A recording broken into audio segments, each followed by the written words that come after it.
ఈ మధ్యకాలంలో జరుగుతూ ఉండే కొన్ని సంఘటనలను పరిశీలించిన పిమ్మట ప్రజల యొక్క ఆస్తులకు భద్రత కరువైందనేది నాకు స్పష్టంగా కనిపిస్తూ ఉంది. అన్ని రకాల ప్రజలకు సంబంధించిన ఆస్తులకు భద్రత లేదు. నకిలీ డాక్యుమెంట్ల తయారీతో నకిలీ సీళ్లు తయారు చేసుకొని అధికారుల యొక్క సంతకాలు కూడా ఫోర్జరీ వాళ్ళే చేసి కష్టపడి సంపాదించుకున్న ప్రజల యొక్క ఆస్తులకు రాబందుల్లాగా వాలే పరిస్థితి ఏర్పడింది ప్రొద్దుటూరు పట్టణంలో. అందుకే బాధ్యత కలిగిన ఓ ప్రజాప్రతినిధిగా, ఓ ప్రతిపక్ష పార్టీ నాయకునిగా, 2 మార్లు ఎమ్మెల్యేగా మీ దయచేత కాబడిన నేను మీ కొరకే ఈ సమావేశం ఏర్పాటు చేసి చెప్తా ఉన్నా. ప్రొద్దుటూరు పట్టణంలో ఎవరైనా ఆస్తులు కొనేటప్పుడు ఖాళీ జాగాలు కానీ, ఆ జాగాలలో చిన్నపాటి కన్స్ట్రక్షన్స్ ఏదైనా జరుగుతూ ఉండి కానీ, ఏదైనా కొనాలన్నప్పుడు 1కి 2 సార్లు, 2కు 3 సార్లు ఆలోచన చేసి ఆ పత్రాలను నిశ్చితంగా పరిశీలించి సబ్ రిజిస్టర్ ఆఫీస్లో ఈసీ ఎత్తి లింకు డాక్యుమెంట్ల జోలికి పోయి ఇంకా కొంత లోతుకు ఎవరి ద్వారా అయినా సరే విచారించుకున్న పిమ్మట ఇది సజావైనటువంటి పత్రాలే, ఇది సజావైనటువంటి లీగలైజ్గా ఉండబడిన ఆస్తే అని మీరు ధృవీకరించుకున్న పిమ్మట ఆస్తులను కొనుగోలు చేసే కార్యక్రమము, డబ్బులు కట్టే కార్యక్రమం చేయండి. లేదంటే కష్టపడి మీ రక్తాన్ని చెమటగా మార్చి రూపాయి మీ పిల్లల కోసమని కూడబెట్టుకునే డబ్బును కోడిపిల్లను గద్దదన్నకపోయినట్టు ఇట్లాంటి మనుషులు నిన్న మొన్న జరిగిన ఉదంతాలు చూసినారు కదా. అది ఊహించుకునేదానికి ఎంతో బాధ కలిగే అంశం. ఎట్లా వీళ్ళు మోసం చేస్తున్నారనేది మొన్న నేను చెప్పిన శేఖర్ యాదవ్కి సంబంధించిన ఆస్తికి సంబంధించి ఎట్లా మోసం చేసినారు అనేది శేఖర్ యాదవ్ కూడా చెప్పినాడు. ఇంకా మోర్ ఇన్ఫర్మేషన్ నా దగ్గర ఈరోజు ఉంది కాబట్టి, అంతకు మించినటువంటి సమాచారం ఉంది కాబట్టి వాళ్ళనేదో గబ్బు పట్టేయాలనే ఉద్దేశం కానీ, పోలీసులు ఏదో నిర్లక్ష్యం చేస్తున్నారు కాబట్టి పోలీసు వాళ్ళను విమర్శించాలని కానీ ఈ పాత్రికేయుల సమావేశం ముఖ్య ఉద్దేశం కాదు. ముఖ్య ఉద్దేశం నాకు తెలిసిన సమాచారాన్ని మీకు పంచడం, మిమ్మల్ని జాగృతి చేయడం, మీ ఆస్తులకు భద్రత తీసుకునే విషయంలో మిమ్మల్ని చైతన్యపరిచే పాత్ర పోషించాలని చెప్పి నా దగ్గర ఉండే సమాచారాన్ని మీ ముందుకు తెస్తా ఉన్నా. ఉదాహరణకు శేఖర్కు సంబంధించిన ఆస్తికి సంబంధించి మనం చెప్పినాం. వాళ్ళు ఎట్లా మోసం చేస్తున్నారు, ఏ విధంగా మిమ్మల్ని మోసం చేయబోతారు అనే దానికి ఒక 2, 3, 4, 5 నిమిషాల్లోనే మీకు నేను ఎగ్జాంపుల్ చూపించబోతా. 1985లో తయారు చేసిన నకిలీ దస్తావేజు, రిజిస్టర్ కాబడినటువంటి పత్రాల్లాగా తయారు చేసినది. దీంట్లో సబ్ రిజిస్టర్ సంతకం వాళ్ళదే ఉంటుంది, దస్తావేజ్ నెంబరు వాళ్ళే ఇస్తారు, అన్నీ వాళ్ళే చేస్తారు. ఇక్కడ దస్తావేజ్ నెంబర్ అని ఒకటి ఇస్తారు. ఇక్కడ ఏ దస్తావేజుకైనా ఒక నెంబర్ ఇస్తాడు. ఇది ఉంది నా ఏళ్ళు పెట్టే చోట 547 అని. ఏంది దస్తావేజు నెంబర్ అంటే కనుక, మనం సబ్ రిజిస్టర్ ఆఫీస్కి పోయినప్పుడు రిజిస్ట్రేషన్ చేసుకునే క్రమంలో దస్తావేజు కొనుక్కొని స్టాంపులు రాసే అంతా రాసి పెట్టిన తర్వాత ఆ దస్తావేజుకు ఒక నెంబరు, అంటే 2025 సంవత్సరం, ఇది 2025 సంవత్సరం, ఈ నెల జూన్, ఈరోజు 27, జూన్ 27వ తారీఖున 2025 సంవత్సరం నేను ఒక ఆస్తి రిజిస్టర్ చేసుకుంటా ఉండేటప్పుడు సబ్ రిజిస్టర్ ఆఫీస్లో నా దస్తావేజుకు ఒక నెంబర్ ఇస్తాడు ఆయన. అంటే అంతకుముందు ఎన్ని రిజిస్ట్రేషన్ జరిగినాయో ఆ పిమ్మట ఉండేదే నాకు ఒక దస్తావేజ్ నెంబర్ ఇస్తాడు. ఈ దస్తావేజ్ నెంబర్ ప్రకారము వాళ్ళ ఇండెక్స్లో అంతా రిజిస్టర్ అవుతుంది. నేను ఏ ఆస్తి కొనుగోలు చేసినా ఏమనేది ఉంటుంది. లాస్ట్కు ఈ దస్తావేజ్ నెంబర్ కూడా వాళ్ళు వేసినారు 547 అని. ఎట్లా వేసినారు 547 అని అంటే ఊరికి నోటుకు వచ్చినది వేసినారు. ఈ 547 దస్తావేజు నెంబర్ వాళ్ళు వేసినారు కాబట్టి సబ్ రిజిస్టర్ ఆఫీస్లోకి మేము పోయి ఈ 547 దస్తావేజులో ఏ ఆస్తి ఉంది, ఏది రిజిస్టర్ అయిందని చూస్తే 547 దస్తావేజుకు సబ్ రిజిస్టర్ ఆఫీసులో వాళ్ళు ఇచ్చిన రికార్డు ప్రకారం ఏంటంటే హనుమాన్ నగర్లో ఉండే 2.5 సెంటు యొక్క స్థలం. ఇది 85. దీని తర్వాత ఇదే ఆస్తి, సేమ్ ఇదే ఆస్తి, ఇంకా ఏం అక్షర మార్పు లేదు. రెండు పేపర్లు ఒకటే, ఇది 1980, రెండు పేపర్లు ఒకటే, మళ్ళీ ఇది 1980. సేమ్ ఏం మార్పు లేదు. దీంట్లో ఏం ఆస్తి ఉందో, ఏమి రాసినారో, ఏం దస్తావేజ్ నెంబర్ వేసినారో అక్షర మార్పు లేదు. అక్షర మార్పు ఉండేది ఏంటంటే 1985లో 198 దీంట్లో ఉంది, 198 దీంట్లో ఉంది, దీంట్లో 5 ఉంది, దీంట్లో 0 ఉంది. ఒక అక్షరమే మార్పు. ఆస్తి అంతా ఒకటే. ఎందుకు చేసినారు 80 సేమ్ అంటే కన శేఖర్ ఆస్తి ఇది 1982లో పుట్టింది. శేఖర్కు 1982 అంటే ఈ భూమిని వెంచర్గా తయారు చేసి 35 ఫ్లాట్లుగా విడగొట్టి అమ్మేటప్పుడు ఈ ఆస్తి 1982లో పుట్టింది. 1982 ఇది 1982లో పుట్టింది కాబట్టి 1985లో వాళ్ళ నకిలీ డాక్యుమెంట్ ఉంటే దానికి అంత విలువ ఉండదేమో అని చెప్పి 80కి చేసినారు. అంటే దీనికంటే ముందు పుట్టిందని చూపించుకునే దానికోసం 80 చేసినారు. సరే చేసినారు, బాగానే ఉంది. నేను ఎట్లా మోసం చేస్తారు అనడానికి మీకు ప్రజలకు చెప్పేది ఏంటంటే 1980లో చేసిన ఈ దస్తావేజు నకిలీ. నకిలీ నకిలీ వాళ్ళే స్టాంపు, వాళ్ళే నకిలీ స్టాంపులు, వాళ్ళే ఫోర్జరీ సంతకాలు అయిపోయింది. దీన్ని తీసుకొని ఎవరికైనా అమ్మాలన్నా కొదవ పెట్టాలన్నా కానీ ఎవరైనా ఏమడుగుతారు ప్రజలారా? మీరు దీని ముందు ఉండే డాక్యుమెంట్ అడుగుతారు, నకలు. దీనికి ముందు ఏమంటారు? దాన్ని లింకు డాక్యుమెంట్ అంటాం. లింకు మాట ఆ లింకు డాక్యుమెంట్ లేకపోతే కొనడానికి అమ్మడానికి కష్టం కాబట్టి ఈ మునీర్ అనే కౌన్సిలర్ ఏం చేసినాడంటే, మునీర్ అనే కౌన్సిలర్ ఇదంతా చేసింది ఆయనే. ఏం చేసినాడంటే దీన్ని లింకు డాక్యుమెంట్ ఉద్దేశపూర్వకంగా తన బంధువు అయినటువంటి మహిళ పేరుతో సబ్ రిజిస్టర్ ఆఫీస్కు పోయి రిజిస్టర్ చేసినాడు. ఈ డాక్యుమెంట్ పెట్టి, ఈ డాక్యుమెంట్ నకిలీ డాక్యుమెంట్ పెట్టి సబ్ రిజిస్టర్ ఆఫీస్కు పోయి, ఇది ఇంట్లో తయారు చేసుకున్నారు, ఇంట్లో కాదు పంచాయతీ ఆఫీసులో తయారు చేసినారు. ఇది కొత్తపల్లె గ్రామ పంచాయతీ ఆఫీసులో ఇది తయారైనాయి. నకిలీ పత్రాలు, నకిలీ స్టాంపులు, నకిలీ ఫోర్జరీ సంతకాలు.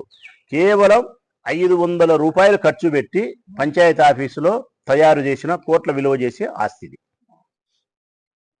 దీని మనం నమ్మరనే ఉద్దేశంతో ఒరిజినల్ డాక్యుమెంట్ మళ్ళా దీంతో పాటు నాకు దానికి కావాలి కాబట్టి, లింకు డాక్యుమెంట్ కావాలి కాబట్టి వీళ్ళ బంధువు అయినటువంటి ఒక మహిళ పేరుతో ఈ మునీరే ఇది చేసినాడు. మళ్ళా సబ్ రిజిస్టర్ ఆఫీస్కు పోయి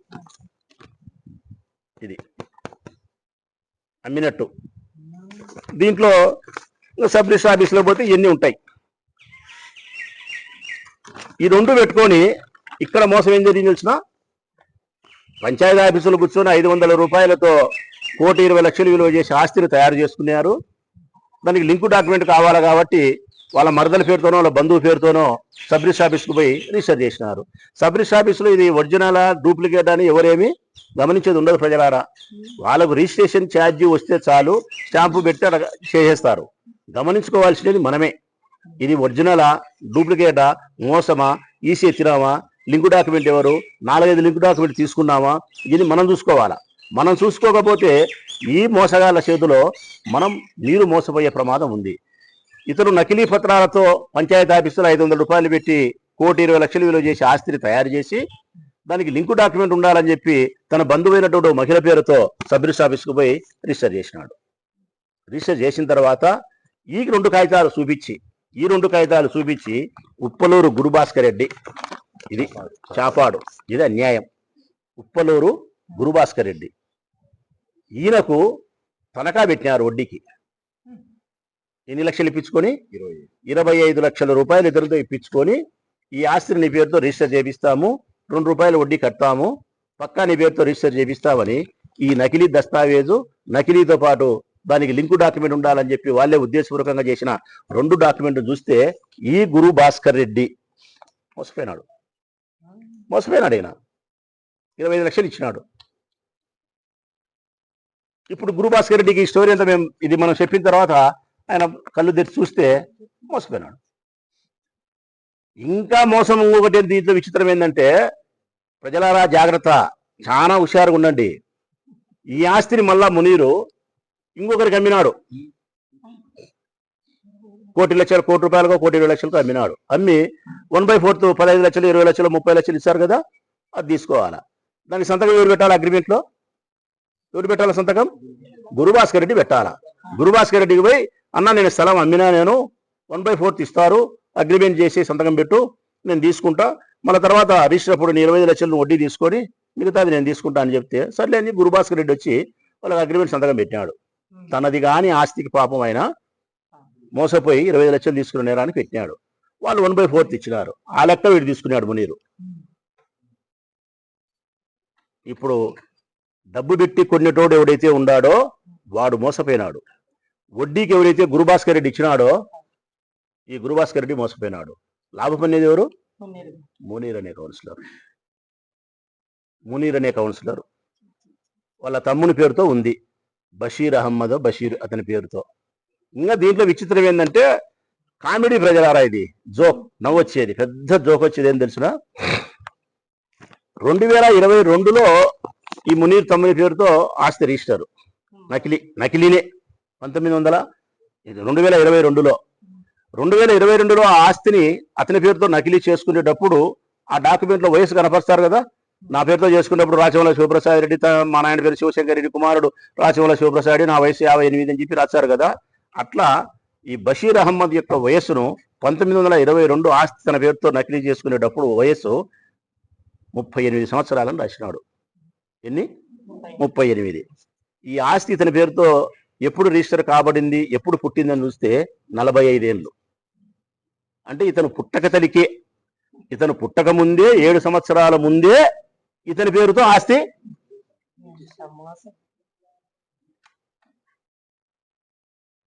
ఏమనాల ప్రజలారా?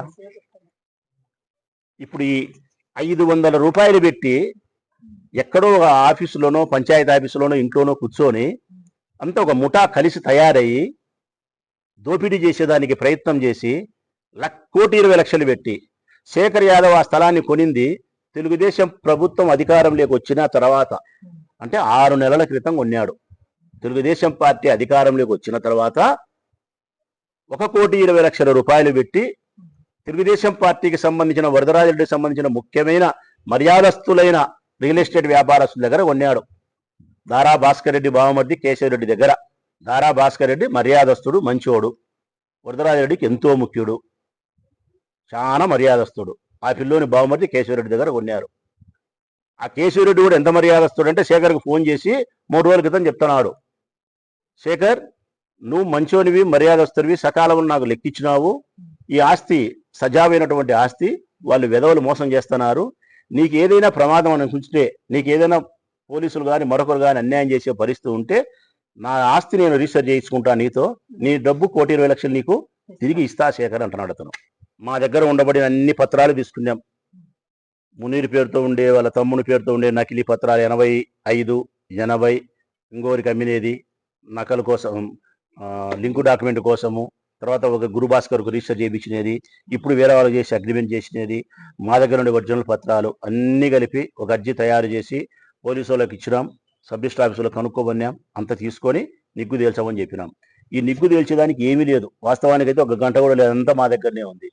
ఇప్పుడు కూడా ఇంకా నిగ్గు తేల్చకుండా ఇంకా నానబెట్టి వాళ్ళు నోటీసులు ఇచ్చి ఈ స్థలంలోకి నువ్వు దిగొద్దు వాళ్ళు దిగొద్దు అంటే ఇంతకంటే అన్యాయం మరొకటి లేదు. పోలీసులారా, మెట్టుతో బూటుతో అనండి మా తప్పుంటే, అంతే తప్ప వానికి నోటీస్ ఇచ్చినాం నీకు నోటీస్ ఇచ్చినాం భూమిలోకి స్థలంలోకి దిగొద్దంటే అన్యాయం.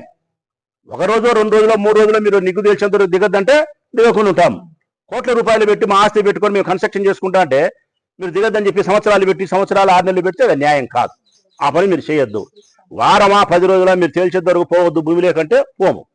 వారమో 10 రోజుల తర్వాత తేల్చి బూట్ కలుతుంది అనండి ఏం తప్పుంటే వాడిని.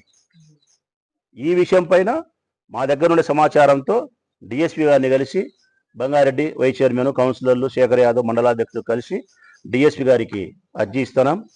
స్టాంప్ అండ్ రిజిస్ట్రేషన్ ఐజీ కూడా పర్సనల్గా శేఖర్ యాదవే కలిసి వాళ్ళకు కూడా అర్జీ ఇస్తున్నాం.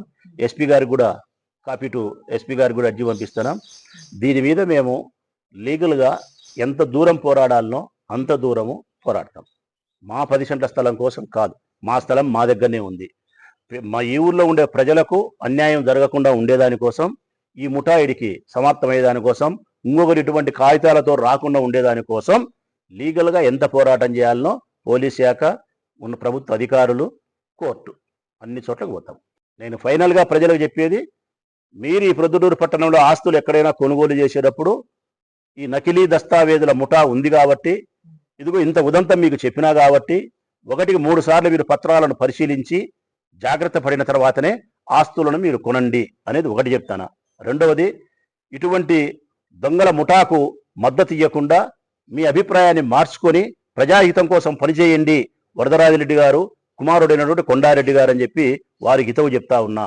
మూడవది, పోలీసులు కొండారెడ్డి చెబితే పని చేస్తాం అని చెప్పి కొండారెడ్డి చెబితే తప్పుడు మార్గంలో కూడా పనిచేసే విధానాన్ని విడనాడాల్సిన బాధ్యత ఈ ఊళ్ళో ఉండే పోలీసులకు ఉంది. 4, వీళ్ళందరినీ కంట్రోల్ చేయాలంటే ఏకైక మార్గం ఎస్పీ గారు ఈ ఊరిపైన ఇటువంటి విషయాలపైన ప్రత్యేకమైనటువంటి దృష్టిని పెట్టాల్సిన బాధ్యత ఉంది.